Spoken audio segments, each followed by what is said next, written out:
Welcome to the DMF. I am your host, Justin Yance, and this is a repeat. This is the full interview with Joe Lamb, award-winning director. Enjoy. Okay, I have a special guest with me today. I have award-winning director, writer, and producer, Joe Lamb. How are you doing, sir? I'm doing excellent, Justin. How about yourself? I'm doing well. I'm doing great. So I've done a lot of research on you. The first thing I wanted to ask you is, where did you grow up? I grew up in Simi Valley, California. I was born in Bangkok, Thailand, but came here when I was 3 years old. And it was considered the #1 safest city in the US for a long time. Interesting. That's cool. That's cool. As I saw, you went to Royal High School, correct? Is that correct? Yeah, you're going way back. I told you, I did my research. I went to both Simi High and Royal High. Simi High, okay. Yeah, all my friends decided we don't like Simi High, so we're all gonna go jump ship and go to Royal High, that's across the city. And yeah. I didn't want to be left behind, so I said, I have to go too. So that's so cool that you guys all decided to switch schools. That's great. Were you always interested in film? No, it was, the funny thing is, I just thought films just happened. Like, I didn't understand that someone actually people come together to make movies. And it wasn't until, and this is at Royal High, that I had a teacher, his name was Jim Hitt. And Mr. Hitt, I don't know why, but for some reason he was my English teacher, and he decided to show a movie called Citizen Kane. And I'm like, what is going on here? Like, we get to watch a movie here? And from the moment it started, and it took 2 days because, the classes were, like 50 minutes per session, that we watched it over the course of 2 days. And I was blown away because the shots, the performances, and the way he moved the camera were flying through this gate. And I'm like, how did the camera go through the gate? I didn't understand that they pulled the gate away, and there were just so many transition shots, or like extreme low angles where he dug into the ground, the floor, to put the camera in the ground to have such an extreme camera angle that I was looking around at my classmates saying, don't you guys see what I see? This is amazing. But nobody else got it. And that was the moment I said, okay, I have to figure out how to do this. One day I'm going to be a movie director. Wow. So your first baptism into film was probably one of the greatest films ever made, Citizen Kane. I mean, that's awesome. I mean, he's probably my favorite actor of the 1940s, the 1940s to the 1950s. Citizen Kane's 41. That's so great that it started with a classic like that, because that was such an innovative film at the time. Nobody had seen anything. And here we go all these years later, and you're seeing it as a student, and that inspired you to be a filmmaker. That's great. I mean, that's yeah, it shook me to my core, to the point where I actually felt like if I became a movie director, I would have to do such a good job that I was afraid of failing. And so instead of pursuing that directly out of high school, I decided to go into architecture school all the way in Georgia, across the country. But when I went there, the funny thing is, there was some electives I had to take to fill in before I could proceed in more advanced architecture classes. And there was one course that said intro to video. And I said, oh, let's just, for old time's sake, because I used to do videos for classes in high school and present them. When people would just come up with a piece of paper and present, I would do a full-blown video. And I just said, okay, just for all time's sake, I'll take this video course. And went ahead and took it. And I said to myself, what am I doing? How can I be turning away from this? This is crazy. And so I told my parents, I'm sorry, mom and dad, I can't do architecture. And they said, okay, come on back. We'll figure it out. So from there, I did 1 year in a community college. And then after that, I went to Academy of Art University based on an advertisement on a TV commercial, and flew over there and visited the place, loved the campus. And that's where I got my degree in motion pictures and television. Wow. So were you, did you kind of keep this secretive to your family, the idea that you wanted to be a filmmaker? Was that something that you wanted, that you always wanted? You kind of kept it hidden from them? Or so like when you came back, was that like the first time they heard about it, or were they always supportive of? They'd seen me make a bunch of videos before, but I didn't openly express it. I didn't talk about it too much. And I was taking architecture classes in high school. Yeah. But I did have a girlfriend that I would talk to her while we're watching a movie and say, look, the next shot, it's going to be from the outside. And she's like, and it happens. And she's like, how did you know that? I said, well, that's what I would do, because to show like we're leaving the scene, the two characters are talking about saying their goodbyes. That's the appropriate way so we get a distance from them. You pull them back. Yes, exactly. Because we're leaving them, you know. So by bringing them back, yeah, that's great. And I love that. I love the fact that like it's always been, like from Citizen Kane, and then it just kind of just germinated this seed, and it was like you just were destined to be here in filmmaking. Because I mean, from what I've seen from your stuff, I'm like, I can already tell, like, you have an eye for it. Like it's not just the angles you use are very, are different than most student filmmakers that I see. That's something that I've noticed. What was the most unique bit of knowledge you received from training at the Academy of Arts University? A bit of knowledge was one of my teachers in I'm a big fan of, acknowledging the people who have taught me, mentored me, supported me. And so one of my teachers, the first day in class, he had us stand on a chair and look at the perspective as if we were the lens of a camera. And he said, look at the world, look how different it is from up here. And then he got us to lay on the ground. He says, now look at the world, look at how different it is from here. Right? So he said, it's very important where you place the camera, because it changes the perspective of the audience watching it. And he really showed us how to construct a short film in a way where you have a setup, rising conflict, a false climax, and then things dip down again, and then you have the real climax, all in a 5-minute short film that can be produced. And from there, I started to just understand, conflict and how to create that roller coaster ride for an audience. Wow, that's such a cool way to show you, just by having you stand on a chair and looking at different perspectives. For anybody that is a filmmaker or wants to learn about it, all you got to do is go outside, stand on a chair, look up at the sky, sit on the ground. You'll see different perspectives. But I love that he started you guys right off with that, so that you're seeing, it's like, look, see how this is the camera. You're the camera. I was just adding an instrument to reflect even more. It's always you. It's just the camera is the tool to bring that vision out. So I love that. That's brilliant. Wonderful advice. Now, in 2006, you started your production company, Shining Light Pictures.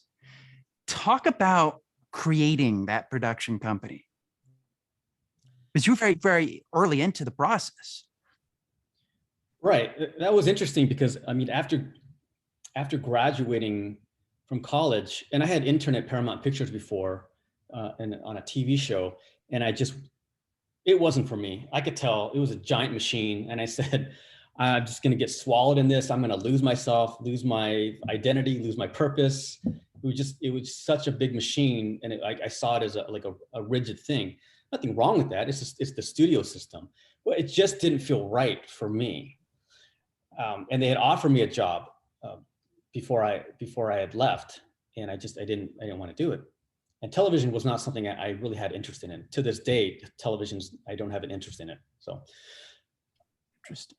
but when I left college, I got a job as a office PA, and then I quickly rose up to be an office manager. And this is at a behind the scenes DVD production company. This is when they used to make the DVDs, the special features for this company did it for like Transformers, all the Disney 10-year anniversaries, like the Bourne Identity series.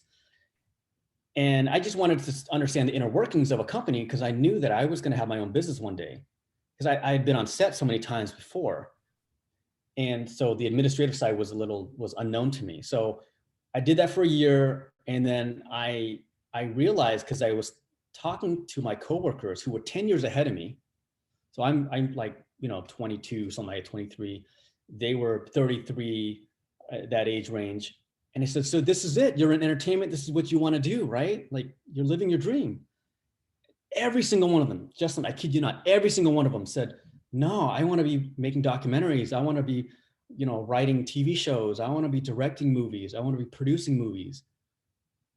Shook me to my core. I said, wow, this is not the way. I'm going to get swallowed up here again. I'm going to lose my identity, lose my purpose.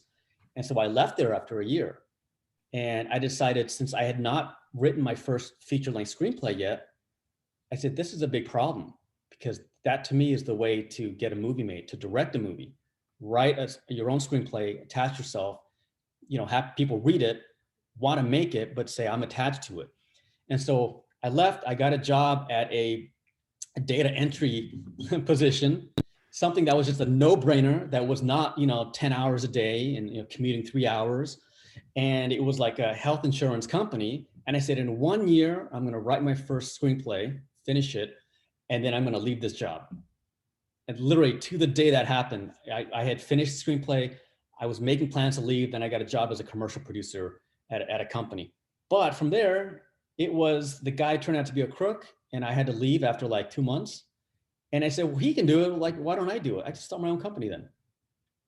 And so Interesting. That's what I did. And I got clients like the American Red Cross, the United Way. And I enjoyed it because it was like nonprofits that I was, making contributions in terms of, supporting their cause and getting paid in the process. But at the same time, I just kept writing. I kept writing, kept funding my own projects, my own short films, because going back to that fear of not being good enough, to make movies that would impact people. I wanted to make sure I kept honing my craft, kept writing screenplays to get to the point where I felt secure enough that I would not make a B movie. My greatest fear in life is making a B movie. It's not dying. It's not getting a disease. It's not public speaking. It is making a B movie. That is my greatest fear. And so you're like James Cameron. You didn't want to do Piranha 2, The Spawning. Because I mean, through that's what led to him to do the original Terminator. He was like, I don't want anyone to see me as this thing. I love the fact that this goes back to like one of your previous podcasts you did, where you said that you wanted to work with people who do it. And when you were I can see what happened there at the DVD place, which seems fascinating because I love DVDs and I love the special features. So it's so cool that you have that like inside track of, oh, this is how they did it. But you were around a bunch of people that were like, they gave up on their dream, and you didn't want to be the person who gave up on his dream. So you kept coming in, and you remind me a lot of Elon Musk too, where like he went in and it was just like, he came in with his resume. Nobody saw him. He's like, screw this. I'm just going to start my own company. And that's kind of what you did. It's a little different than that, but I love that, because you were able to see that. Also, the fact that you left that, Paramount, they were going to give you a nice job, but you knew it's going to stifle you creatively, uh, we're jumping around a little bit in some of my questions, but when I was doing my research, you talked about you bought this pen that you wrote. You were going to write, sign your first. Yes. Talk a little bit about the pen. Oh yeah. I had heard from other people who have succeeded in their goals that Jim Carrey. it's helpful. Yeah, it's helpful if you set something aside, and it's a visual reminder and a goal to continually strive towards, right? To stay centered, stay on this path. And so I bought this really fancy pen. I don't remember how much I paid for it, and I got it engraved. I put Shining Light Pictures on the box. You open it up, it has my name on the pen, and literally I did not use it. Like I'd never used it once, and I just kept it, and I would just look at it and say, one day I'm going to sign this when I get a movie made, and it's going to be for an investor who puts money into my movie, because I didn't want to just go and make a movie for like 50,000, 10,000, like some people do. It was not, I had no interest in that, you know. I wanted to build myself up, build up my portfolio to the point where I could, you know, raise a substantial amount of money. And that pen just kept driving me. I said, I have to use this one day.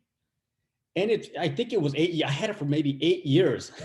So, but I finally used it.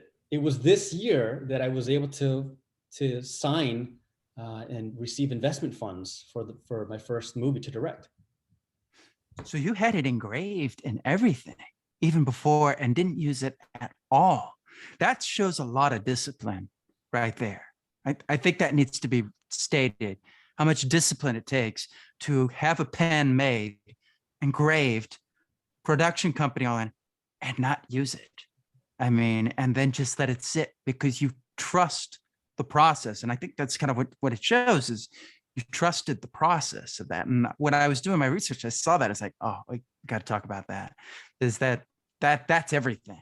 I think more people don't realize that, like, having something like that is sending a sign to the universe, God, whatever you believe, that I believe that this can come and this can be manifested. Instead of just saying, I'm going to do this, you put something tangible there. I love that story. It's fascinating. So let's talk a little bit about your film thesis that I watched, Blood Ties. I thought this was great, and you didn't even direct it. You were the producer, you were the writer, and you edited it. I've noticed that you do a lot of the editing. Do you enjoy the editing process? I love editing. Yeah, but really, I only love editing when it's one of my projects. Like I don't edit for other people. So, yeah. Again, it's to hone my craft. It's to get my hands in a lot of different positions, so I have a full understanding that if I hired someone for that position, I know exactly their mindset, their mentality, their thought process in that position, and how to communicate with them. So, but yeah, Blood Ties was interesting because my buddy Julian Gillen, he's still a close friend of mine to this day. He's not in entertainment anymore, but I still consult with him on my projects just to get feedback. And he was unsure about just working with other people. He just trusted me a lot. And so it was literally like a 2-man crew for that film. And we had built miniature sets. We had filmed in his apartment. We had put boards up like it was a pier, like over water. And But you did that with only 2 people? We did that with only 2 people.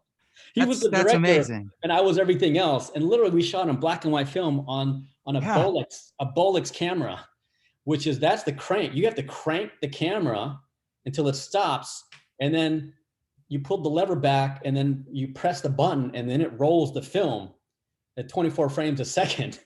And I would rack focus myself, and I would pan and tilt, do all that myself. And it was strange, you know, but we did it, and we did it over a long period of time. It was not the ideal production experience, because I think we literally shot like 40 days or something like that crazy thing. because it was so slow and it was, Yeah. and I did all the lighting and I did everything just, and he helped move the equipment here and there. And we just had a bunch of actors in 1950s costumes, the gangsters, the singers, femme fatales, and all that, and fake guns, and yeah, we won. We actually won a special jury prize at our college.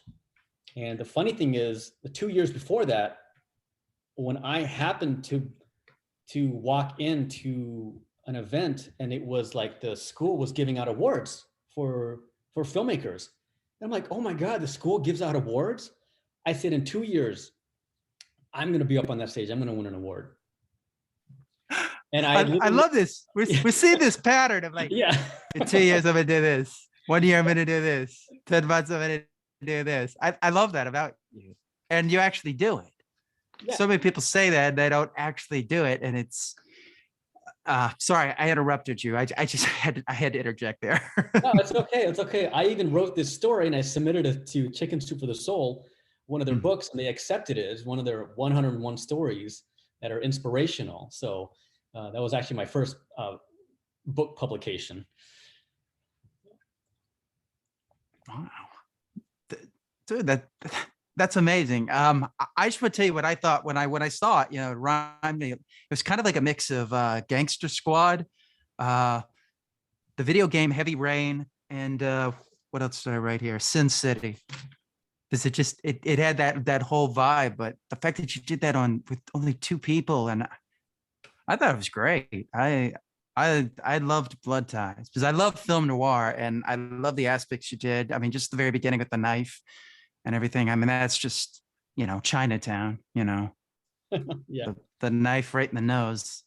It's just so I mean, right there, even in your first film in some ways that has going through, some of, I was like, wow, you already have a really good take on that. Next thing that really impressed me was every 15 minutes, a teenager dies.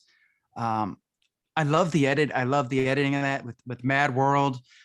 I like that there's something very unsettling about it that just came over it, because I assume some of it was stock footage and then some of it was, the actors. I mean, I couldn't tell exactly how that was constructed, but I mean, I just remember looking at it, I was like, I don't even want to look at the screen. And that's usually a good sign. Can you talk a little bit about that? Well, that was commissioned by, it was a high school, Newbury Park High, and they work in conjunction with the California Highway Patrol. And it's a program where you actually, they put this on an event at school, and then they show this video. And the requirement is we have to produce the video in 24 hours. And so everything you see there was shot by me and two other videographers, and then I had to do an overnight edit. So that was all, in 24 hours I had to deliver it. And the crazy thing is that when I was editing it, my computer shut down. I had the Mac with a big silver tower before, and it shut down 7 times. And this is I was already done editing it. I was trying to output it, and it kept shutting down, and I was shocked that I was not going to be able to deliver this. Luckily, was able to make it work, and brought it to the school, and the entire school saw it, and people were crying and everything, and yeah, it's gotten a lot of it's gotten maybe 400 some 500 some thousand views.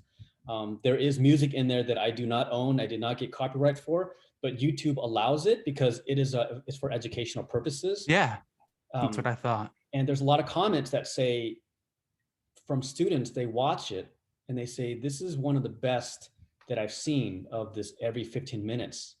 And the way I did it was I took a documentary approach. I didn't want to direct these non-actors that are students. Yeah. The funny thing is in the early scene where there's a party, when I showed up, there was 30 kids there.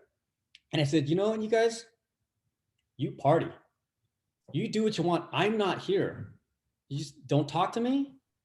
I'm just going to be moving around the camera. Don't acknowledge me. You guys are having a party. And so I gave them the permission to do what they wanted, not what I wanted, right? And the funny thing is they took beer bottles that were empty that we placed there for props. They filled it up with water and they started drinking it and then playing the beer pong and like jumping on couches and all these things. They were free to do all these things. That's the moment that my directing style changed, because I was not a good director before this. I was very heavy-handed, and I would treat actors like not robots, but I would tell them result directing, which is like, you be angry here, you be sad here. I just didn't get it as a director. You know, you've heard the story of was it Spielberg when he was doing Schindler's List, and Liam Neeson, he says it's not something that he likes, because he's just being told every time, like, okay, do this, do that, do those. Like, okay, what do you need me there? I'm just a puppet. Liam Neeson, but that's he's telling me how to breathe. Yeah, in the smoking scene, with the smoking, when he's like, you know, like, I know. But you can't help it, because you're not doing it to hurt the actor. You think you're helping, but in some ways it's like self-sabotage and stuff. And I love that. Yeah, you just said, hey, just go play, and through that, the scene came alive because you took the gloves off instead of saying, okay, now you stand here and you do here. Okay, don't look at the camera. Don't look at the, you just said, play around and we'll film it. And you saw the creativity they brought to it. And it became, I think that's probably why it works, because I know they're non-actors, but it has that documentary feel. So with the firefighters, was that something you shot, or is that stock footage? I shot that. Yeah. Got into the truck, filmed it. Yeah. Yeah. The ambulance, I got into that as well. Wow. Yeah. I thought you were just using stock footage. Wow. I'm even more impressed. It all has to be planned out in advance. I even picked out all the music in advance. Yeah. Because when they're breaking the car to get in, it feels very lifelike. Like you can hear the sound of it. It just like, it's weird. People don't realize that, like when somebody's stuck in a vehicle, the vehicle, you no longer think of it as a car. You just think of it as, this is something we got to get somebody out of. And you start to see vehicles or things like that as just what they are, like things. And that's one of the things that kind of like jumped out at me. It's like, oh, it's a car, but they got to get through there. And it's just a door, like that just kind of jumped out at me. Yeah, they're not acting. They're really not acting. They had to use the jaws of life and open the door and do what they've done hundreds of times.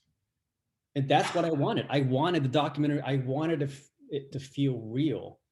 And that's why when people have watched it, like they would just. It does. It does feel real. I told you, it's hard to watch. Especially the music. I mean, when I heard the music, the first thing I'm thinking is Donnie Darko, and then I'm watching it, and then it's just going. It's like, oh wow, look at this.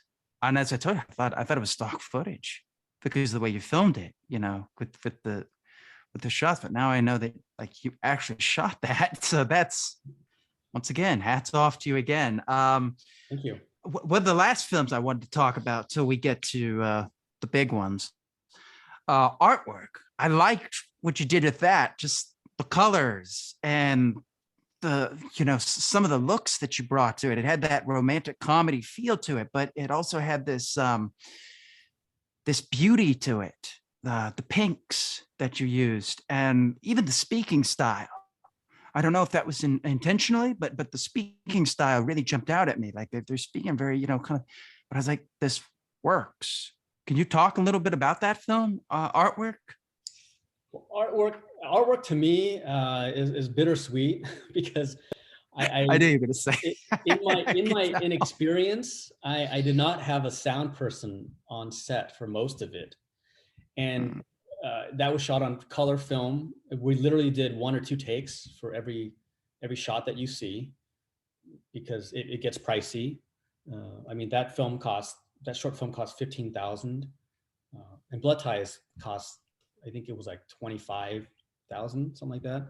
Because film's expensive, And we had to do all additional dialogue recording afterwards. I did not have the directing ability or enough of the nuance to get the performances back, because the performances were great on set, but it just wasn't, the sound wasn't recorded. But see, I And think that added to it because it gives it this stifled way of talking. It reminds me of kind of the way David Lynch films work. When they talk, there's these awkward pauses. And now I realize it's because of the ADR, but I think it enhances the film. It gives it a different feel to it. I see what you're saying, that like from the performances that it was coming. So maybe it was like the mix of the performances mixed with the ADR gave it this unique thing. But I could see what you mean. It was bittersweet because you're like, I have to change everything. We can't use any of it. Sorry. yeah. I mean, what I love about it is that the first thing that I really shot on film like that, besides just little test things for class, was that, I mean, I had all the shots planned out. I'd storyboarded everything. Even back then, I made sure I storyboarded. And I love the way the shots are, the way that the story flows. And I wish it was better, but I also took the approach of Japanese anime, where Hayao Miyazaki is a huge influence on me. And I was going for that type of style where there's a certain innocence to it. There's a certain hopefulness, and there's some heartache as well. And because his films, like, nobody ever dies in his films, in his animations, except some of the action ones, of course, but a lot of times it's like there's a romance or a drama, and it's just so absorbing. And sometimes there's not a lot of conflict and not a lot of drama, but it's just, I'm completely absorbed in his storytelling ability. And like, I just think, how do you do that? So I think that's what I was made subconsciously. I was pulling up. I'm a big Miyazaki film fan as well. And when you say that, it's like, okay, now it makes sense. And I think that spirit came through. Is this Miyazaki, I don't know. Yeah, it doesn't look like anything. I know how a lot of filmmakers would shoot that, and the way you shot it. Now that I know it's you were inspired by Miyazaki, it's like it even adds more to it. Because it does have that. It has that, that feel that. I'm trying to think of a good way, like Kiki's Delivery Service. yeah. Something like that, where it's just like things are happening. It's it's not Grave of the Fireflies, but it's Oh, God. Yeah. You're going from fun, whimsical to like complete tragedy. Probably one of the most saddest animes you've ever seen. Moving on though, I loved Our Story as well. As you can tell, I pretty much liked everything. It had that Wes Anderson feel to it, to me. The way it kind of, the way you did it. Can you talk a little bit about? And I love her name's Eileen, and you got "Come On, Eileen" in there as well. Talk a little bit about that, or is this a film that's bittersweet as well? No, this was an absolute joy to make. It was a very close friend of mine who's like, I consider her like a sister. I've known her since junior high, and her brother and her whole family. And she was getting married, and she had asked me, "Joe, would you mind like doing a story about me and my husband, about how we met, and we could show it at our wedding?" And I thought, sure, would be happy to. So wrote the script, developed it with them, and just figured out what their quirks were in terms of when they were dating early on, and put some of that into the story. Yeah, things like he felt useful when he was fixing things for her, and so that's why you have it in the story. She's trying to find a way to spend more time with them, so she breaks things in the house, so he would come rushing over and fix them. And had her friend Eileen, the actual real life friend, Eileen and her husband in there, who I've known as well since junior high. And it was just a great experience. And there could have been more drama. I could see where I could have had a better setup to lead to a payoff. But it's, that's just, I wasn't as good in terms of storytelling as I am now, because there was a point where, and I'll show this later, that I took a screenwriting course that completely evolved the way that I write as a screenwriter. Yeah. So this is before that. And I think it's good, it's nice, it's fun. And it was the first time where I had such a massive audience of 400 people at a wedding. And that gave me a lot of fulfillment to show it. And people really enjoyed it and just came up to me and just thanked me for doing it. Yeah. I don't think if you had more conflict though, it would, because if it's for a wedding like that, it's gotta kind of be light to begin with, you know. Well, it wasn't You add too much to it. It wasn't necessarily conflict. What's missing in there is if she would have told her friend or her mom and said, you know, I've always wanted to be taken to Paris. I've always wanted to go on a trip somewhere. That little so starting setup, off with like a conflict of something. yes. Yeah. The seed of that. Okay. Yeah. That would None of my boyfriends take me overseas on any trips, but this guy does. But even though he's doing it virtually at first, right? Which is, it's a downer. You know, she goes there in a different way virtually, but then at the very end, the four of them, they're, you know, as a group, they show footage when they're in Paris, you know. So did you go with them to film that? I did not. You went? I did not. No, Eileen, her friend Eileen filmed most of that. That was pretty good too. Wow, that's great. All right, so now let's move on to the one that I want to talk about. Fugitive Zero. This has won 55 awards. I was kind of blown away. I was like sitting there, I was like, oh wow, this doesn't feel like a short film. This feels like a feature film. This feels grander than what it is. And I know it's only, you know, 2 locations, but the way you just did it from the beginning to then coming to the end, it had this larger scope around it that you don't see with a lot of, I don't see with a lot of short films, where it just feels lived in. It feels like these characters have been there for a while. Where did the idea for Fugitive Zero come from? Oh, that's interesting. Because I know someone who had an issue where it was like entrapment by the police, and they were caught, and there was surveillance there and all that. And I thought, wow, this is interesting, you know. And it kind of just it happened a long time ago, and it kind of just percolated in my brain.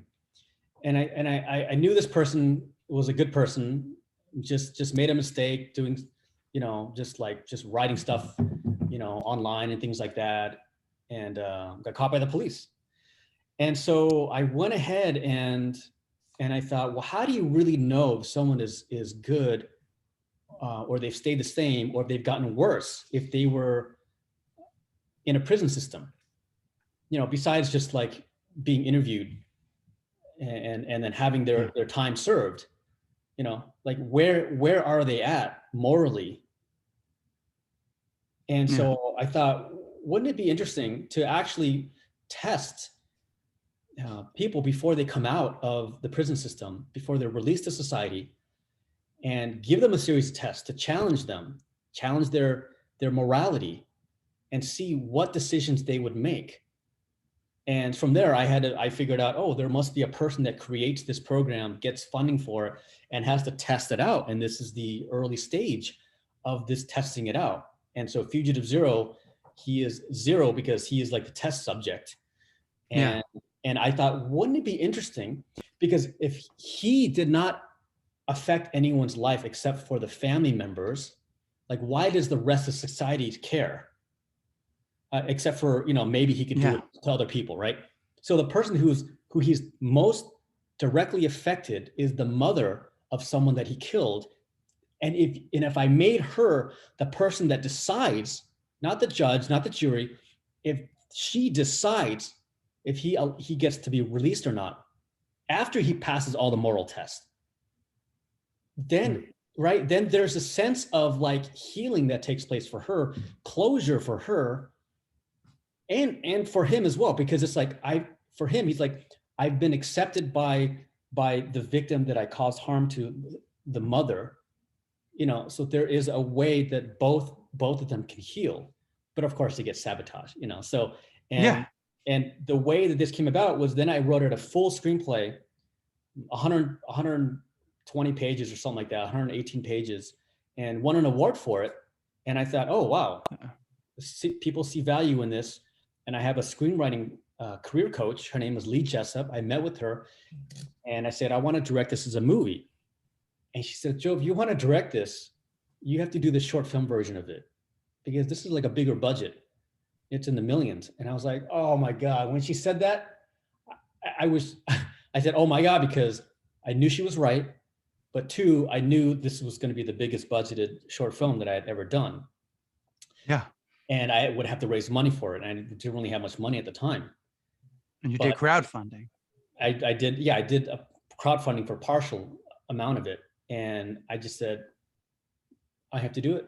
And that was it. And I just found a way to do it, to make this a reality. Yeah. I mean, it's an interesting concept. So, when I was looking at it, yeah, I mean, it is an interesting idea. Instead of having them sit there and go, what do you, do we think this person's rehabilitated? It's kind of like that Cabin in the Woods Minority Report type of, feel of like, well, what if we actually tested them to see where it goes? That was one of the questions I was going to ask you is, did you have a bigger script already in mind? Because it felt like it was a part of something much bigger. And you already answered that with saying that you pretty much condensed it into a short film, almost as a demo of like, here's what it is. I mean, that's kind of what they did with Deadpool. Nobody wanted to make it. Nobody wanted to do an R-rated superhero movie. And they just filmed like a little bit of it and then it leaked and everybody's like, oh no, now we got to do it, And it's kind of what I see happen because it does feel like it's a part of it. So there is a full screenplay for it. Yes. Yeah. And I left it on a cliffhanger. I left the short film purposely in a way that it doesn't close the loop because the guy, he drops the device and it's like, oh no, he needed that to clear his name. And what's going to happen? I wanted to leave the audience on the question of what's going to happen. Yeah. And that's the best way to leave it, keep going until the film ends. Here we go. This happens. Now we go to here, then this happens. It's like, oh, he's out, but he left the thing. Who's going to find it? How's he going to clear his name? I love it. And that's the best MacGuffin you can find is when it's something that the characters are so developed that they're chasing something, but them, so you care about what happens to them, as opposed to, okay, got to get from point A to point B. And that's what I liked about it. You had a lot of character development in the short time that they're there. Like we get who they are. And it's, I love it. I think it's amazing. Now, this will be your first feature film, correct? Correct. The Fetus will be my first. The Fetus. My directorial debut. This will be your directorial debut, and I think it's long awaited. I mean, you've been ready for this for a while now, and this is and you also have cast Bill Moseley of Rob Zombie's Devil Rejects fame and House of a Thousand Corpses. Talk about that process of securing that person. Well, that has to do with my producer, Joe Barbagallo, because Bill Moseley was in my top 3 choices.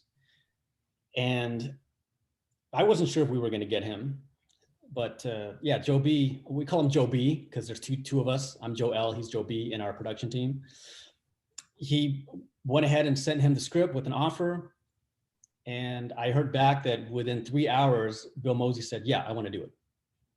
And we were all shocked. We said, what? Okay. I mean, negotiations happened for another 2 weeks. And then everything was finalized. And so he's been on board. He signed several weeks ago, and we've been casting around him in the meantime and getting the rest of the crew. We are 6 weeks out from principal photography. And we're just very excited because he comes with the fan base. He's got 40 years experience, a lot of horror films, and he can definitely pull off this villain role without a doubt. I have so much trust and faith in his ability, obviously, because what we've seen him do before. And he loves the role. He absolutely loves it. I did a Zoom call with him after he signed on. And, he just said, Joe, this hits home for me because I'm a father with two daughters, so, and in the story, he's, Yeah. the protector of his daughter, who he's also using, unfortunately, for nefarious means. So Now, yeah. What I was reading it, I don't want to give a lot away, but yeah, you've never seen him do this kind of role before, so I could see how he would be. And there's a lot of interesting things he can play with. I mean, it's such a fun script. I don't want to give too much away because I want people to see it and be blown away by it as I am reading. But yeah, this Bill Moseley. With that, yeah, you said 6 weeks out. How do you feel things are progressing with the project? Oh, it's going very well. We've hired most of our crew. Again, we're still working on casting. We just brought on a really talented actress. Actually, today we found out that negotiations are final. She's going to sign, and she is my top choice. So as there were, for the guys and the girls, there were over 8,000 submissions for the two male lead and female leads. And so I spent weeks reviewing submissions, self-tapes. I saw yours as well, Justin. So, so thank you for sending it in. Thank you. So we have not hired the male lead yet, so it was important to hire the female first because after the villain role, which Bill Moseley is playing, the female was the next most challenging, if not as equally challenging, because she's the one that has this fetus, half human, half monster inside of her that comes out of her to feed on people and goes back into her. Extremely challenging. And so the third is the male lead, and I've been storyboarding. So having meetings every time I storyboard, then I'll have meetings with our cinematographer, and he's great because his work is nominated for a Student Academy Award, Student Emmy. He's a teacher at USC Cinematic School of Arts. His name is Jeremy Royce. And so I'm thrilled to be working with him again. He shot Fugitive Zero. We had such a great working relationship that I wanted him back for this. And yeah, so I have only 20 pages left to storyboard out of the 80-page screenplay. And everything's going well. All locations are secured. All of our crew housing is secured. And, we're going for a private chef. That would be ideal. So we don't have to travel a lot or do deliveries, especially with COVID, everything has to be boxed lunches, boxed dinners. But if we can have a chef that just cooks and packages everything and then, a mile away from our shoot location, that would be ideal. So, and we came back from Pennsylvania just, I think, a month ago for a location scout and actually did a Zoom recording with our cinematographer to figure out, how we're going to do everything, where we're going to place the makeup room, the equipment storage and all the shots and everything. So we still have more to do. So we'll get there 1 week in advance before shooting, he and I and one of our co-producers, and we'll go through all the shots, every single shot one by one. We're very, very meticulous in this process because to me, if an investor is giving us $500,000 to do this, and the budget's gone up to $550,000. I raised a little bit more for visual effects and some marketing and things like that. I want to give this film the best shot possible to make a return on the investment, because after this, we're going for Fugitive Zero. Because the thing is, our producer said, when I first met him at Virtual Cannes, I sent him Fugitive Zero. He was the 10th producer that I had messaged. He loved it. He actually offered for me to direct a horror movie that was $450,000 budget, or maybe it was like 250, something like that. I don't remember now. I didn't like the screenplay, and I was like, "Can I write something else for you?" And he said, "Sure, go ahead." 3 days later, I give him an outline. He's like, "Okay, when can you have the screenplay?" I said, "Give me 1 month." He's like, "Yeah, right." Like, "Yeah, right, kid. Come on." And Deadline. It's the one key. month for that day. Yeah, 1 month for that day, I delivered the first draft.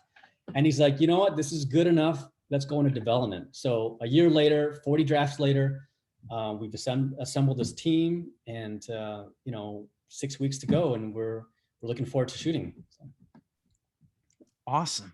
That's awesome. I'm so excited.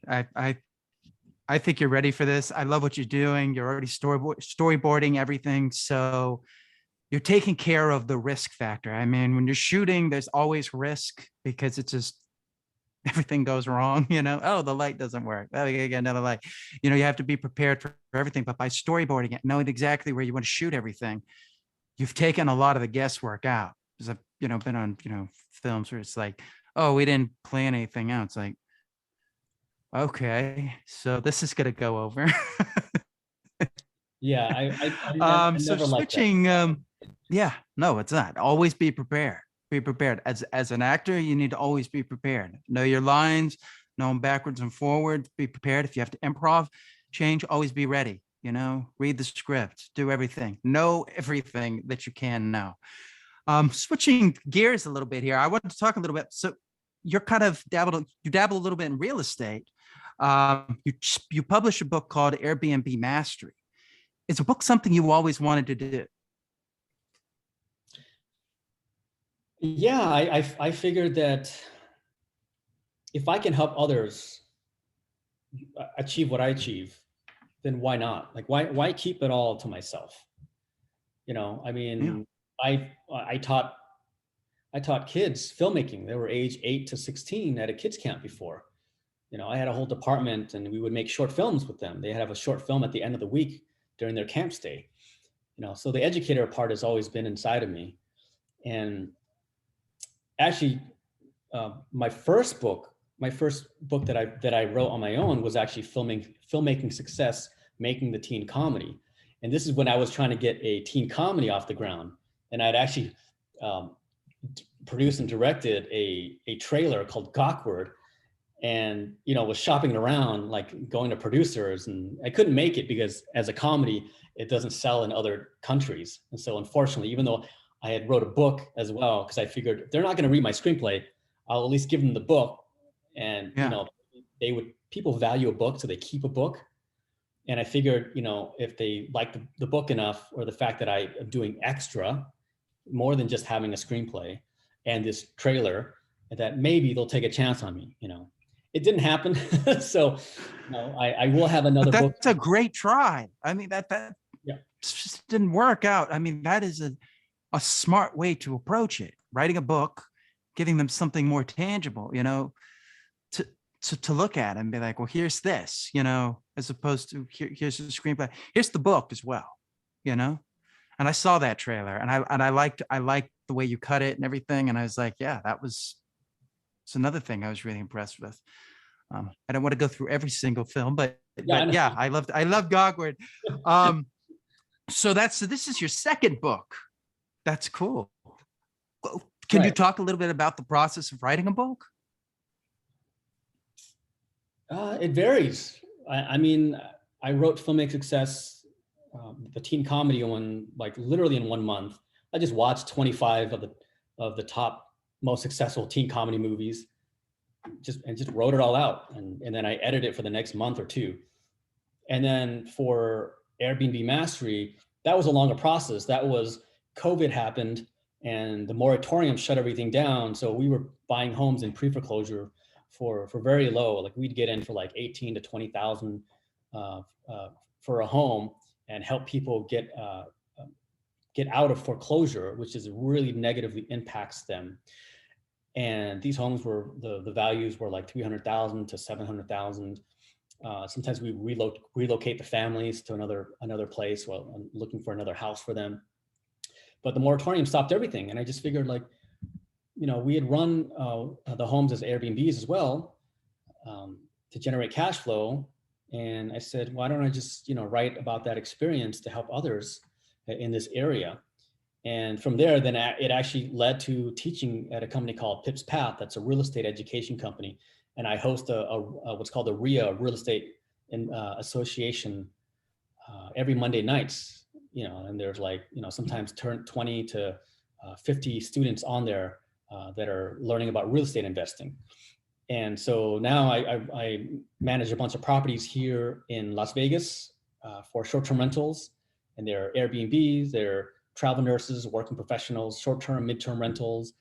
And I have flips in Texas, just selling a house right now. It's closing on the 12th of next month. And we have 2 more that are under renovation. So I raise the funds, and then I work with my real estate partner who is on the ground there in Texas, and he supervises the contractors and gets it all done and deals with the realtors, so yeah, so that's my real estate background. Awesome.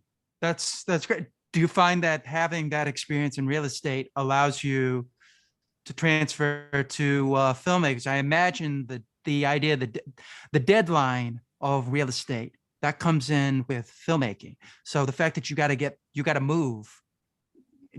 Do you think those two kind of work hand in hand? Is that?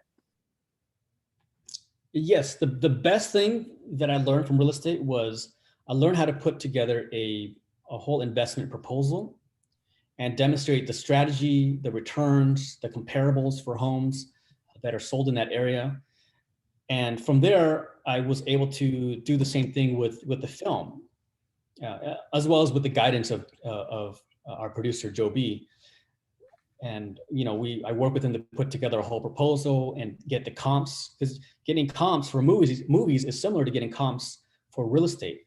You look at the previous films in the same budget range and genre and talent that was cast. And there's a third-party company called Nash, and you pay them and they provide all the data, and you can see what the revenue was generated, out of 10, 15, 20 films or more. And yeah, for our film, a lot of the comps were $1 million, and the average revenue was around is around 2.2 million for the returns. And the great thing is our budget is half of that. So that 2.2 actually goes to 2.7, and I knew that horror films, majority of them make money. Yeah. And so they're safe investment. Exactly. So my first film. They don't cost that much, and you can, yeah. Right. So to do my first film and show a return to investors, now that's a better starting point and foundation to do Fugitive Zero. Smart. All right. So wrapping up here now, I want to talk about, because you have an entrepreneurial spirit. I can already tell. Do you have a beginning of the day routine? Beginning of the day. Yeah. I wake up at 7:30. I mean, of course, eat breakfast.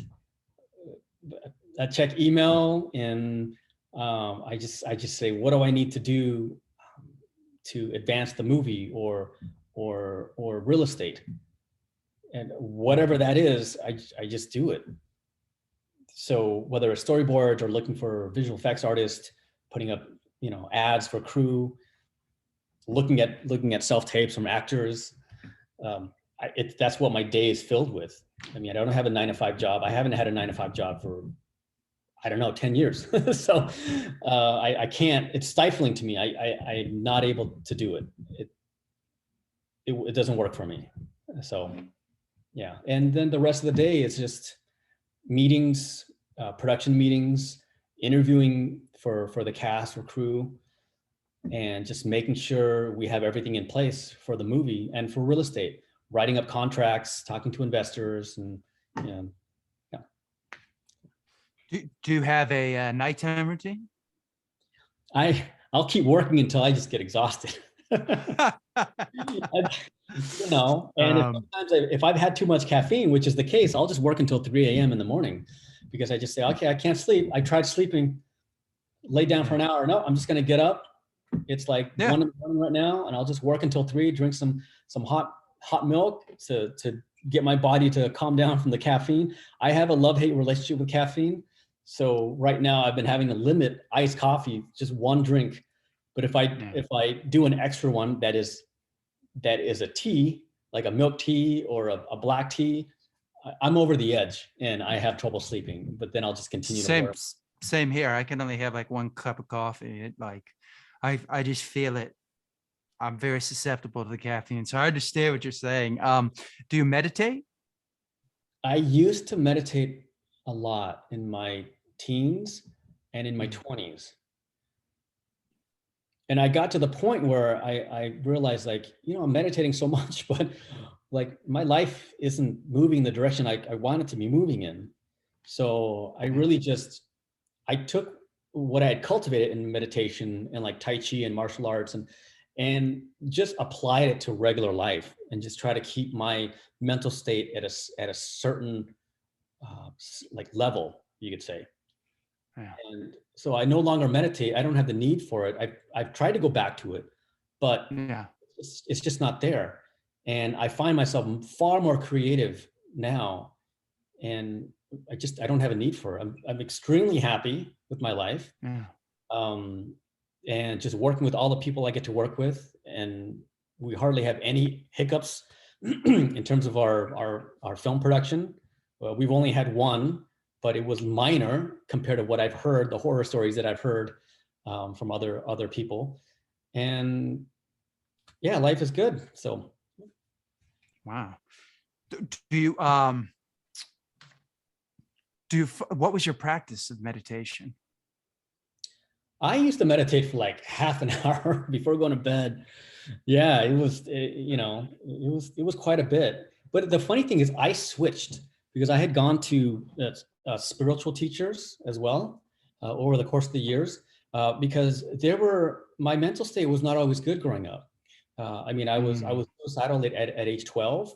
I was suicidal again at age 21, and I had to overcome that. And it was very strange because I had no reason to feel that way, especially when I was like 12.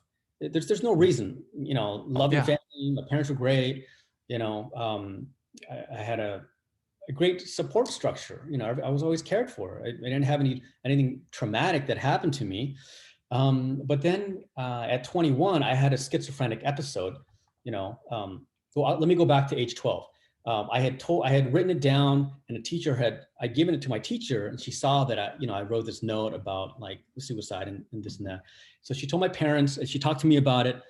They didn't know what to do, so if you don't have training for it, what do you do? So the interesting thing was, I don't know who came up with it, but the school administrators decided to have the entire class make a day just for me, to give me so much attention, so much affection, so much love. I was the center of attention for an entire day in this school. And it was like, this is like the 5th or 6th grade, Hollow Hills. And to this day, I so appreciate the kids, the administrative staff. And I had to go in spiritually at one point years later, and I just thanked them. And I had to just like go in there and like connect at this, like, whatever you call it, radio waves, frequencies, spiritual level, and just say, thank you. You're all just golden. I said, thank you so much for doing that for me, because it pulled me out. And I experienced that again. That's until 21. That's really powerful that they were willing to do that. Yeah. I mean, they didn't just label you the problem. Like, well, let's see if we can help him. Well, the funny thing is, nobody told me about it. Nobody told me that it happened. I found out because they brought this up with another student, a girl who was going through some issues. And that was the plan, to make the whole day about her. And then years later, I realized, oh, they did that for me.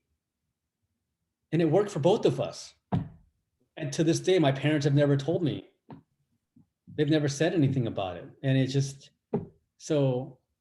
Wow. Yeah, love works. Love, attention. Works. Love is. Yeah. Love works. Yeah. Exactly. Last question. So what films and television are you watching right now? What are you watching? What are you enjoying? Oh, God. I try watching TV shows, but a lot of them, they don't do it for me. Yeah. I've never been a huge TV fan anyways. I got into The Walking Dead, Game of Thrones. I get into them late, and then once the seasons go sour, I kind of just tune them out. Game of Thrones. Westworld? Have you tried that one? Tried watching Westworld, not really into it. Yeah. I love Black Mirror. If it's anthology, I can just get in and get out. Great. Mandalorian was great, season 1 only. Films, I tend to go back and rewatch the classics because I just study them. When I watch films, I just keep studying. Where are the shots? Where's the lighting? How's the performance? Why the character's saying this? Why are they doing that? It's constant study when I watch a movie. The only times I can't study anymore when I'm watching a movie, because I watch it on two levels, like an audience member for enjoyment and then studying at the same time, right?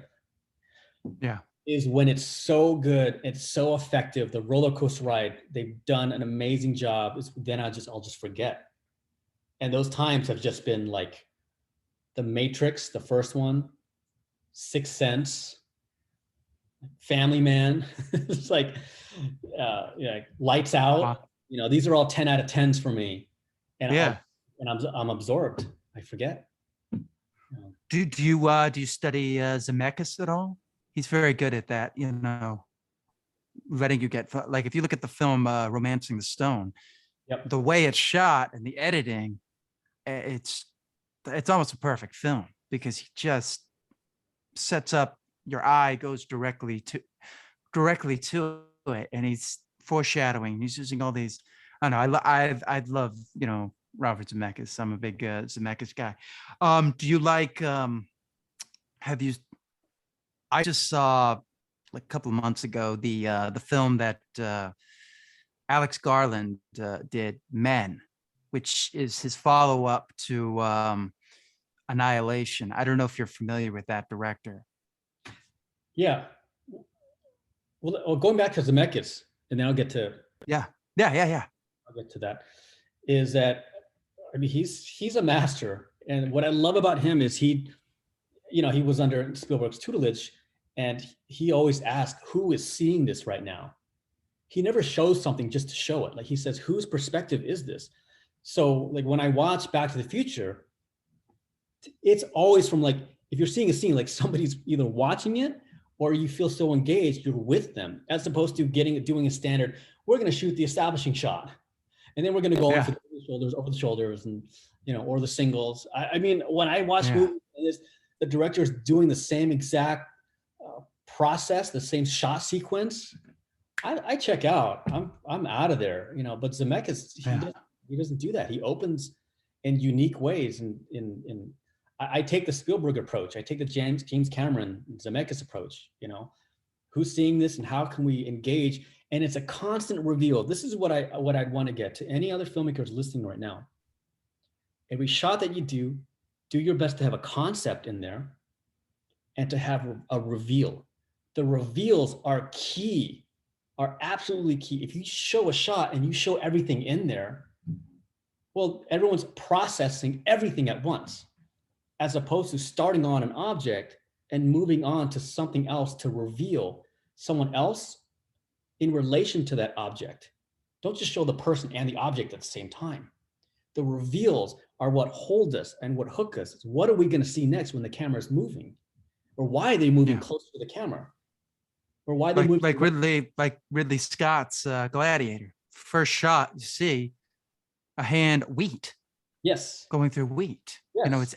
It's hinting at what's to come, jumps. But you're right. No, it's always got to be a reveal of something, because that'll connect you to the next thing. It's like, oh, wait, now here we go. Now we got to keep going this way, 28 days later, he's going through it. Reveal. Oh, look, here comes the priest. They're all coming at him. What happens next? He gets saved. Now we get exposition, but the exposition feels earned because we have no idea what has happened. And the actors are doing such a good job of explaining it. Then we're on to the next thing. It gets, it's just that same thing, but it's always revealing something more. So it doesn't feel like, some films, like, it's like, oh, we got to get to point A. Now we're at point B. Now we're at point C. Movie over. Yeah. What did I learn? Nothing. And look, going back to Citizen Kane, look at the journalist that we follow. Never see his. He's always backlit. That's fascinating.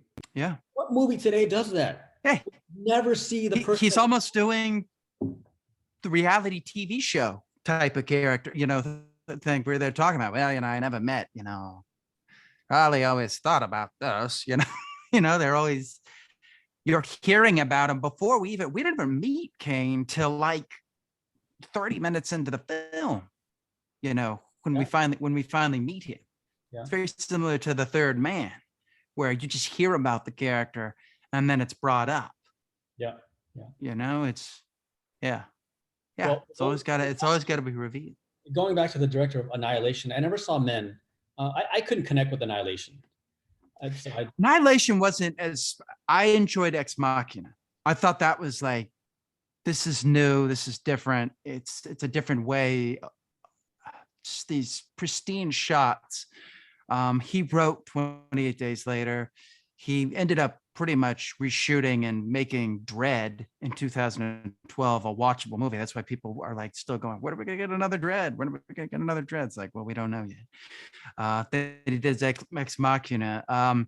Men is, if you like interesting cinematography and you like interesting storytelling, you're willing to go with it and just like let it be, kind of the way a David Lynch film or David Cronenberg. I just saw Crimes of the Future, which, you know, I want to see that. is it's gonna be, if you're patient with it, you'll be able to do it. If you want, you know, Zemeckis Spielberg storytelling, it's not going to be that.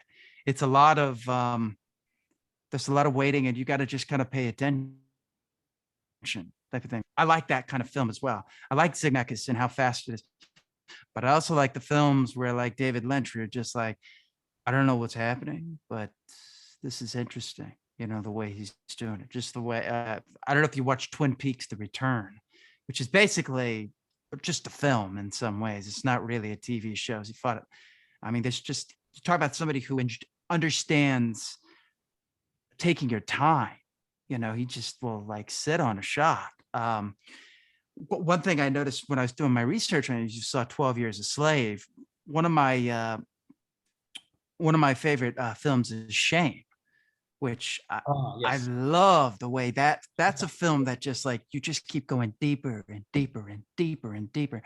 It's almost unbearable to watch. It's like it's like a Japanese horror film where it's just like, you know, it's just that violin. We're just continuing to go, you know, until they're just like ready to, just like, I can't take it anymore, you know. And it's an interesting thing. I'm like that with Anyways, Requiem for a Dream. yeah. I get Aronofsky. I cannot watch that film. Like, I've seen it once. Hard film. I feel like I know every frame of it. It's seared into my mind, and I just like, oh my God, what happens? No light at the end of the tunnel of that movie. No light at the end of the tunnel of that movie. That's just like a dark reality, and yeah, it's hard to watch that film. I mean, he's just yeah, but what's his name? Darren Aronofsky. You know, he really, you know, you look at the film Mother, you know, he really pushes the viewer, he pushes your patience, and he pushes what you're willing to tolerate. And I think we need those filmmakers that are willing to do that. It's not always going to work out commercially, but it pushes your thought process the same way. Oh, I forgot that last question, actually. What books are you reading? Because I saw a lot of books. What are you reading? What are you? Yeah, it's interesting. I used to read so many books on business, entrepreneurship, and then spirituality. But I've switched to just listening to YouTube a lot and like some audiobooks. I mean, the last book that I listened to was what is that? Ready Player One. It knocked off Ender's Game as my favorite book of all time. Really? Ender's book was for a decade or more my favorite book, and then Ready Player One just blew it out of the water. And I'll try novels. I grew up reading fantasy novels, but a lot of times when I get into a book, it's the storytelling is not quite there, and I'll drop it. You know, that's the problem with learning about storytelling, and it's just it kind of it affects the way I consume movies and books and TV, because I prevent myself from watching a lot of movies that I know are going to be bad just looking at the trailer, unless somebody really tells me like, hey, this is really good. I actually have to protect myself from, I guess, it's important. Like I call it like bad storytelling, because if it's not done right, I get annoyed and I tune out because I'm thinking at the same time while I'm watching and enjoying it. And if it doesn't do it properly, it's like going on a roller coaster ride, but like you just stop and now you're waiting, or you're going backwards and there's no fun. Like I want to Yeah, get off the ride there. absolutely. Yeah, so Absolutely. I'm You known. feel like it's building to something and then there's nothing to be built and you're just like, well, that was okay. You're indifferent to the film. And that's the worst thing to have. I'd rather hate it or love it. But when you're just like indifferent, it's like, it's okay. Yeah. It feels like a waste of time. Yeah. It feels like, I do listen to a lot of YouTube, especially Film Courage. Love Film Courage.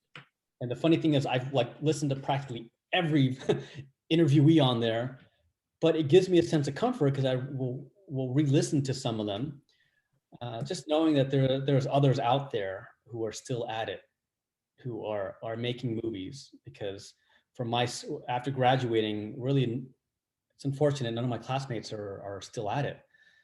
Same here in acting class. Very few are at it. It's just kind of the way that the ones that are really serious are going to stay with it, and the ones that are they're just going to drop off. I mean, it just, unfortunately, it's a sad state of affairs. But this business is not for the weak at heart. You have to really persevere. Yeah, it's a sad state of affairs. But I liked what you said. Last question, and I think this is a really good question to end on. What filmmakers inspire you? God, number one is James Cameron. And then of course we have Spielberg. There's Ingmar Bergman. There's Akira Kurosawa. Oh boy, I'm forgetting who directed Some Like It Hot. I'm drawing a blank. So I'm like, Billy Wilder. Billy Wilder, yes, brilliant. My God, yeah, those are in the top pantheons for me. So yeah, Awesome. James Cameron. Awesome. Number one for me. Yeah. I thought so. When I was doing my research, I was like, I bet he's a Cameron fan. There's something that tells me this, like, Cameron fans can like almost sense that like because his screenplays are very, if you read his screenplays, they're very, and his films, everything makes sense. There's no wasted effort on it. He's not wasted. Same thing with, Zemeckis. It's just like, it's always, there's no like, we're just going to throw this shot in here and, there it's in there. And it's like, well, why was that in there? Well, the producer wanted it. So thank you for doing this. This has been a delight. How can people reach you? Well, they can go to, right now, they can go to thefetusmovie.com if they're into horror. You can just see the progress. I'm always updating it. This interview is going to go on there as well as other interviews. I'll have a page for media. If they're interested in Fugitive Zero, there's fugitivezero.com. For my social media, it's facebook.com/Shining Light Pictures. That's my company, Shining Light Pictures. Instagram, I don't use it a whole lot. My handle is @itsjoelamb, ITS Joe Lamb. And yeah, those are my social media handles, and that's about it. So I definitely appreciate you having me on, Justin. You're very inquisitive. A lot of great questions. You do a lot of research. We're going back to high school. I mean, so 2006, 2009, every single one of your films. The only one I wasn't able to see was Splits. I couldn't see that for some reason. I couldn't find that. And Hoops for Life. Oh God, I did Split for Project Greenlight, and I did it in 1 week, and it just wasn't good. I put like $400 into the production, and the cast was great. It was too rushed, and I learned my lesson from that. All right. Well, thank you, sir. I appreciate it. And I will see you. All right, thank you.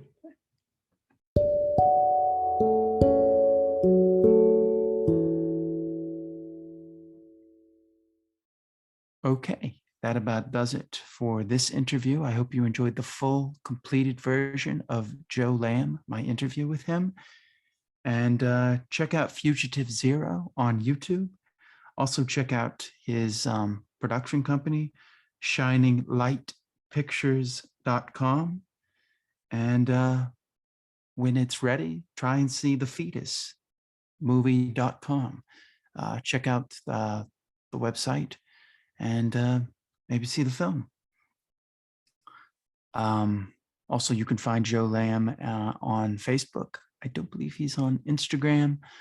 But yeah, so that about does it. You can find me at Justin Yachts and tell me who you would like me to interview next. And I will see you next time on the DMF